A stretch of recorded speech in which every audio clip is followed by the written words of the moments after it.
All right, Holly, we are live. I know that's nerve-wracking, but welcome to Faces of First Atlanta. Meet Holly Purcell. So, Holly, thanks so much for doing this. Looks like you're on a beautiful porch on a beautiful day in Athens, Georgia, right?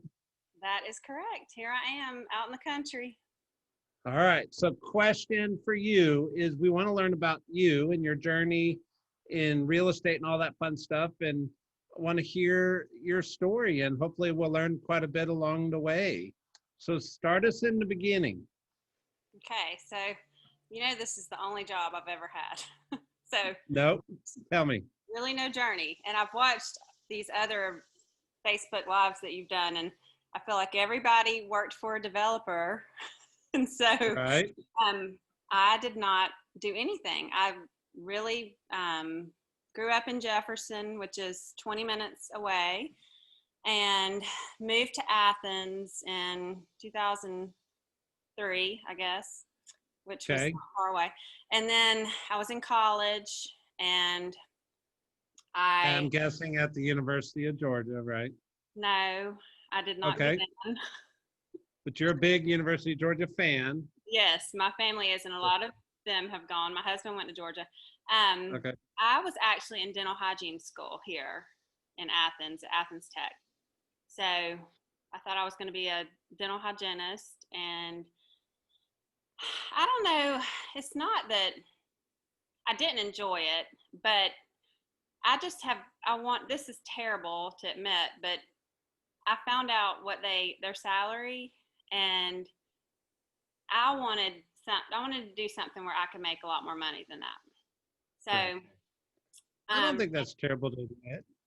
okay, well, that's the truth. You got big goals, right? Big life. Yeah. So my neighbor was getting her real estate license, and she asked if I wanted to ride with her and go to class because they had a 1 month class. So I did that, and at the same time, my brother, who's 10 years older than me, he had asked about building a couple spec homes together because that was when everybody was doing that before the recession. So we did that, and those were my first two deals, and um, that's how I got into real estate. It sounds a little bit like a developer. A couple spec homes and away you go, right? Yeah. So what year was that? Oh, 05. Okay, so you've been in 15 years, right? Mm-hmm. First job, right out of school, didn't know anything else. So how did it go?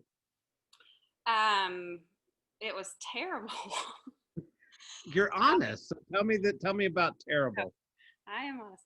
Um, so at the same time, I was planning my wedding, and um, this is the truth. I thought because I was from here that my business would just boom automatically, and that everybody I knew would do business with me.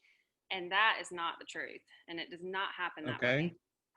I got my heart broke a lot. I am a 3 on the Enneagram for anybody who knows about that. Um, I love people, so it was very emotional for my personality. And Sure. so, but at the same time, I was planning a wedding, and then so we got married, and then I had, you know, 5 or 6 months later, I get pregnant with Lily. So I have a baby. So I was very distracted.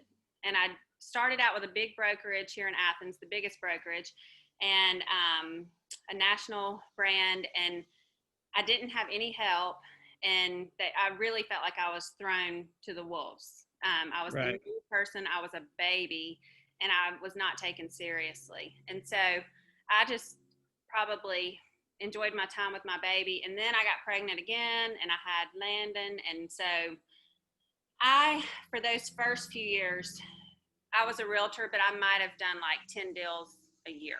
Like it Okay. was not anything. So fast forward, I would say, and I took a few notes because I tend to go off course. And I will say, I did, like, I was a babysitter, a bank teller. I had a little bit of odd jobs Sure. before this. But okay, so then in 2009, my second child was one.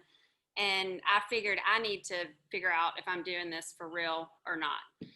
And so that was also when the recession hit.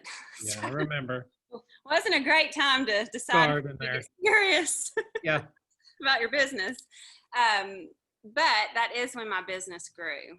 And what happened is my husband worked in banking, and no one really knew what a foreclosure was around here. And their bank asked if I wanted to list some of their foreclosures. And I was, of course, ready to jump on board. Sure. And it was a local bank, so not many. But about that same time, I met Rick Hell. Okay. And I was, I had just come over. So in '09, I came to Keller Williams.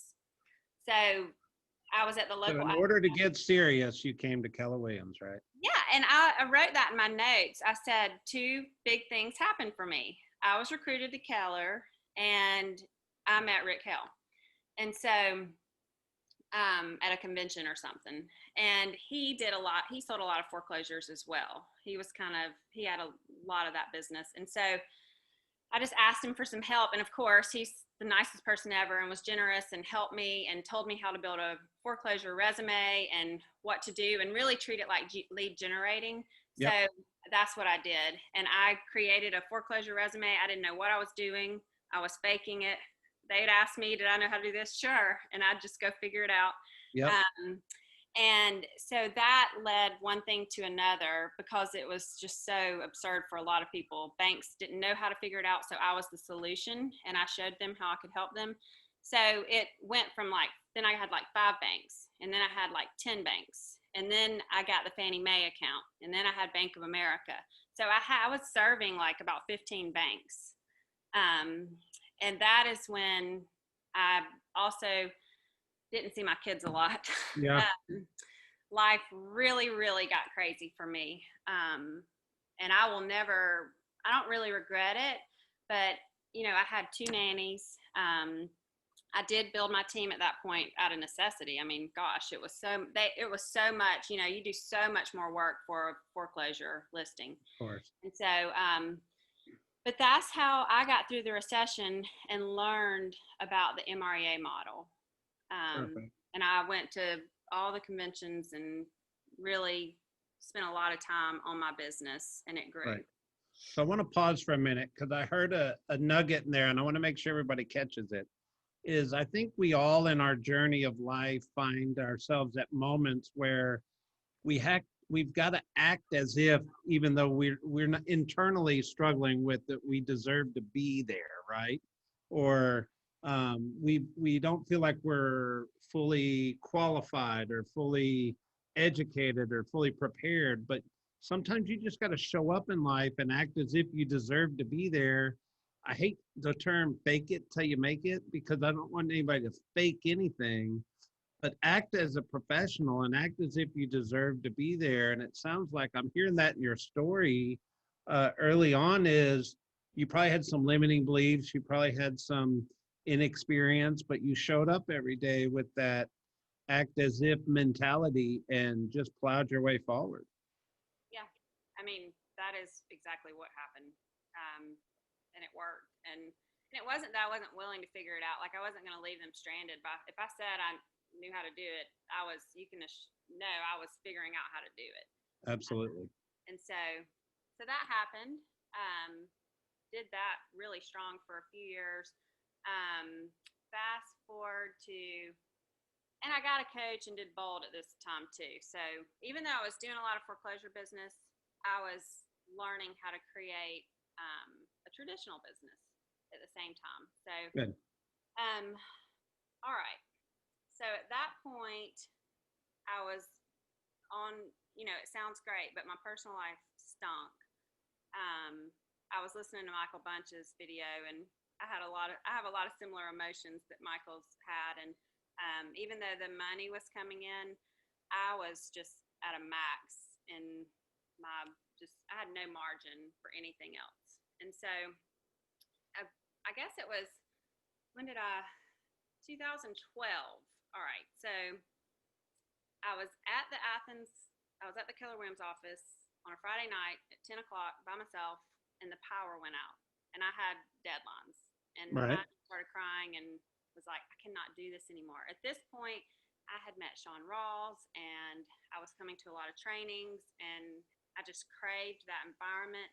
Um, I wanted more of that, what I was seeing through his group. And so I just randomly said to him, would it be weird if I joined this office? Because not anything bad against the other office, but I have a desire to be around what you're doing. And so that's when I moved to the First Atlanta office, and it was wonderful. But that meant I had to give up all the banks because they work around a radius to Okay. the office location. So I just did it, and it worked out so well.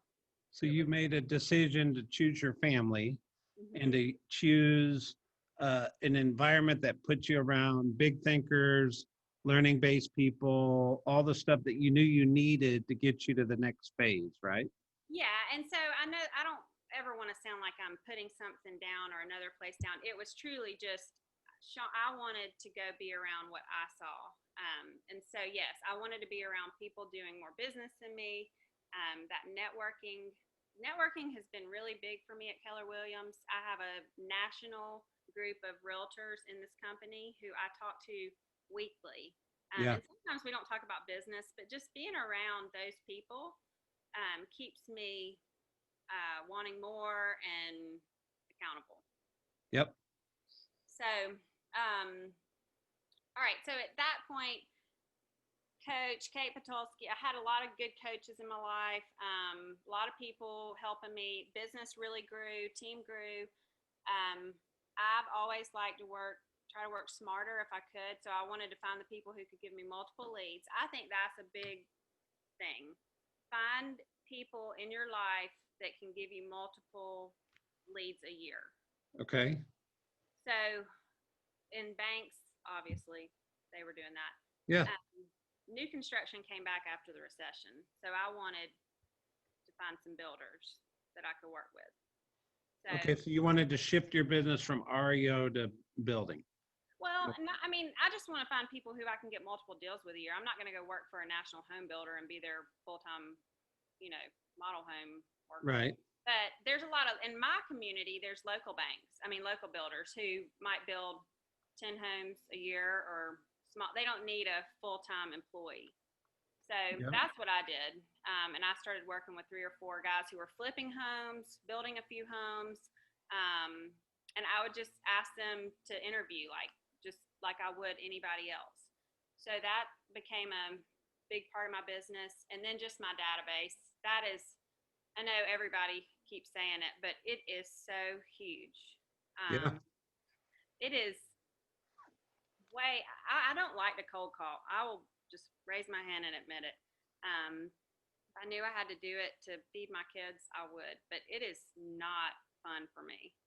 So I would much rather, it's natural for me to hang out with people and love on people I know and keep them in my life and ask them for the business, which I didn't do when I first got licensed. Right. So that's been my journey this far. Got it. So I'm going to throw a term at you, which is what I'm hearing you say, and I want to make sure I'm hearing you correctly. But when you shifted your business, you started focusing on core advocates. And core advocates, if you look in the MREA book and they talk about the database circle, it's the little circle at the very middle, which basically are the raving fans, the VIP people in your database. And you just define them as the people that can give you multiple deals a year, right? Mm-hmm. And these are the people you're probably, spending personal time with too, because they're VIP clients, right? Whether it's a ball game or whatever, right? I don't want to put words in your mouth, but that's what I'm hearing you say. We're very intentional about that. So we have season tickets to everything at UGA. We give away a lot of those tickets. And this is another nugget that Sean taught me. I'll never forget that you can call somebody like last minute and be like, last minute, I can't go to this game. but I have these tickets. Do you want them? And he said, you'll end up touching like 10 or 12 people, because a lot of people will say no because it's last minute, but then you'll find somebody that can take them. You can do that in any city with anything. You could just buy tickets to something. But we do that a lot for football games, basketball games, baseball, gymnastics. So that's a big thing. We have a holiday party every year over by campus at this restaurant and bar, and we give drinks and appetizers, and that is a big source of business. We do a pumpkin patch in the fall. So yeah, we're constantly, I do a lot of just dinners. I love one-on-one, like we'll ask another couple out, or I'll go out to lunch with a friend. Yeah. It's all the time. So you started out in this business being a mom, and then your second evolution was you were an REO agent, and all of a sudden you're waking up now after you made that decision, and you're a relationship-based agent now. Yeah. So you've evolved a couple times. Yeah. Well, I think you have to. You have to shift with what's going on. You do. And where you're at in life. And well, Gary talks about the foundation of any real estate agent's business, regardless of what source you start out with, as your database, right? And that's the lifeline long term. And you've just really built yours up, right? Yes. All right. So I'm going to ask you a weird question. Your worst day in real estate. Oh, man. Then I'm going to ask you your best day. We'll finish with the best day, of course. Yeah. I mean, the worst day was probably that night. Yeah. That the power went off. That was so horrible for me, because I had turned down, my mom and my aunts had gone out to this like holiday concert, gospel concert that they had invited me to. And I just immediately said no. But I really did want to be with them. So there was a lot of emotion in that. And I love being with people and my close people. And so as I saw that time fading and my life going away, that was eye-opening. Best day. Oh my gosh. So many, I mean, probably like the day I made $50,000 off a deal. Like that was a good day. Yeah, the big check, same amount of work, big check, right? Yeah. I love it. What milestones were big for you along the way? Like you're growing your business, and we kind of talk about businesses hitting plateaus and stuff. Obviously, you have a great book. We didn't talk about your numbers, but I know you're quite successful, and I'd love for you to share. And what were the big milestones for you along the way? So, a fun milestone during the recession was when Mo Anderson sent me a letter that I got top 15 in the whole company. Oh, wow.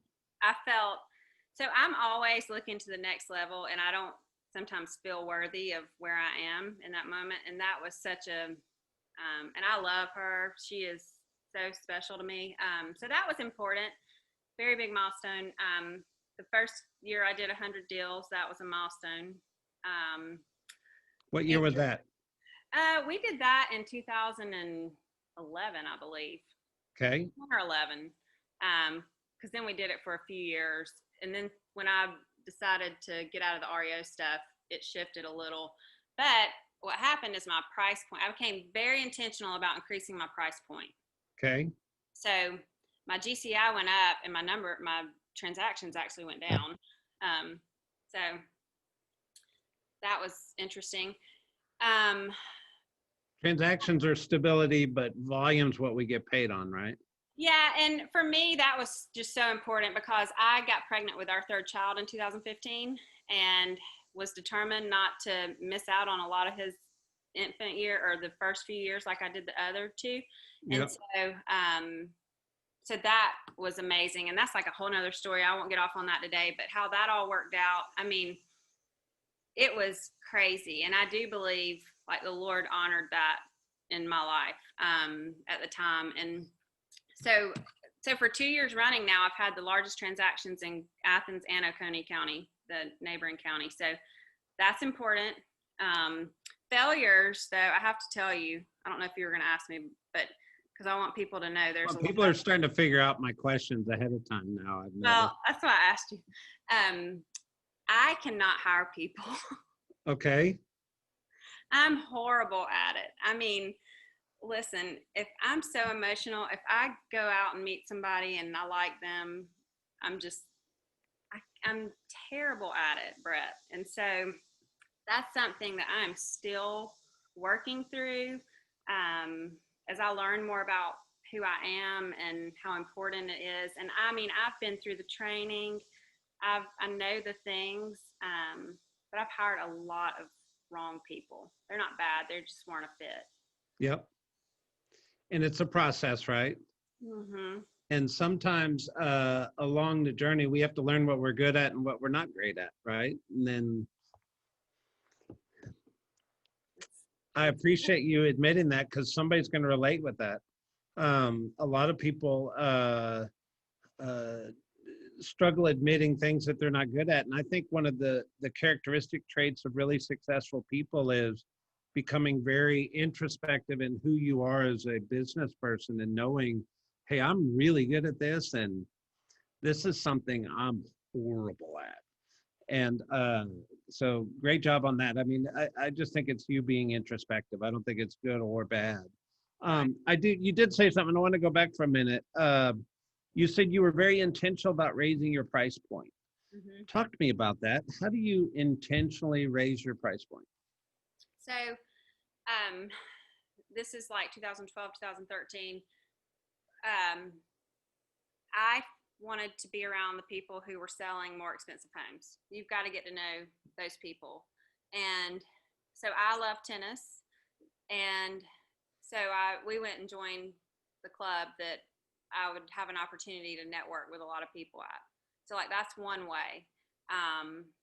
And you can't just, whether you join a tennis team or whatever hobby it is, you still the like silver lining in my whole business that I didn't do at first is you still have to ask for the business, Yep.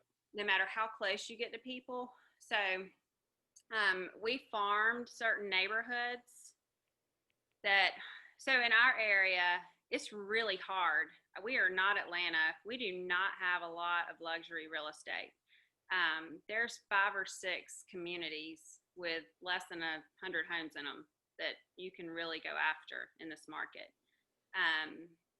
We did meet a builder and they hired us and they were building luxury homes. So we were able to sell about 80 homes for them in a matter of a few years that were all, you know, most were over 700. There were some 5 to 700, but so I'm just thinking, what else did we do? Farming. Got the builder. I joined that club to get in on a tennis team. Met a lot of people through that. I really believe, and someone said it on one of the videos, what you focus on expands.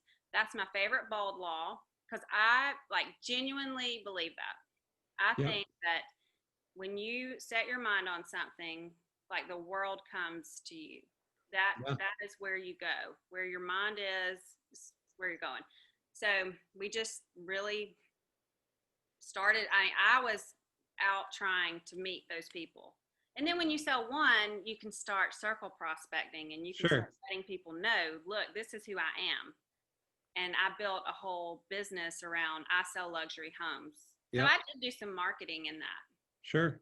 And I think one of the simpler ways of saying it is you put yourself in circles of people that live in more expensive homes, right? And a couple of people, lots of people talk about, well, you got to go join a country club. Well, that's not the only way to do it, but that's one of the ways you did it, right? It is not the only way. And if you know me, I'm not, I mean, I live out here on a farm. I'm not like the big country clubber. For me, it was a way, it was the way to do it, like a means to an end. Right. Yep. And by the way, I'm not even a member of that club anymore. Right. We've moved on from that now. My kids' school, so for those that have kids that are school age, that's a big opportunity. I like it.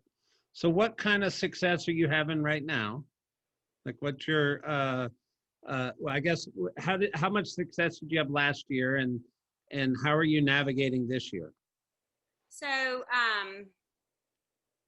this year we are down from last year. not by a lot, but I think we were right at 600 GCI last year.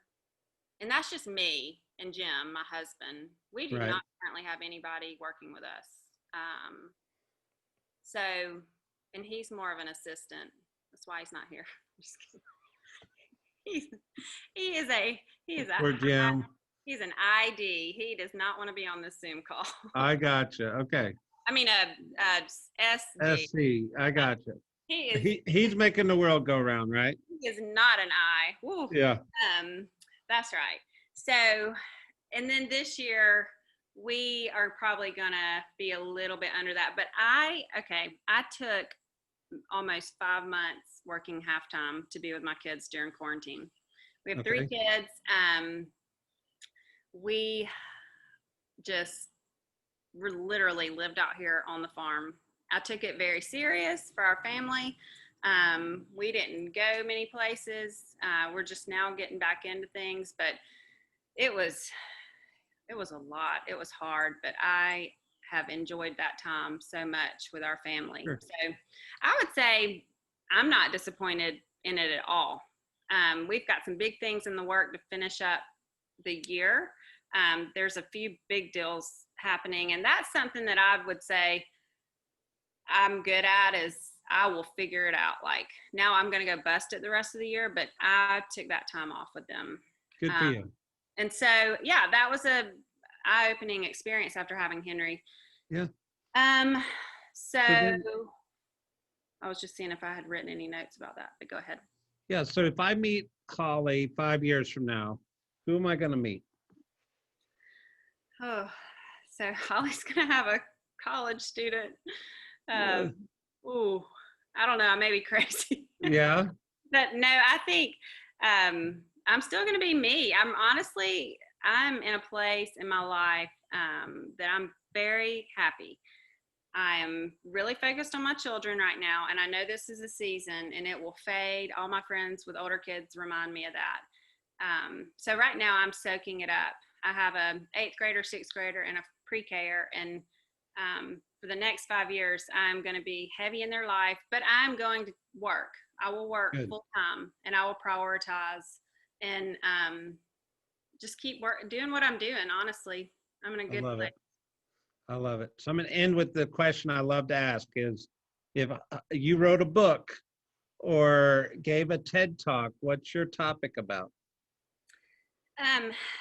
Probably what I just said, having the life worth living that Keller Williams preaches about is really what I would want to help people understand. I wish that I would have understood it a lot sooner than I did.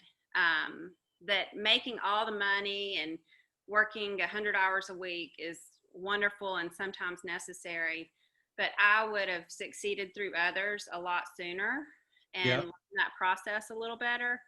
And I would like to just be available to talk to people about having a successful business, but not letting your life waste away in these very important years, and how to do both.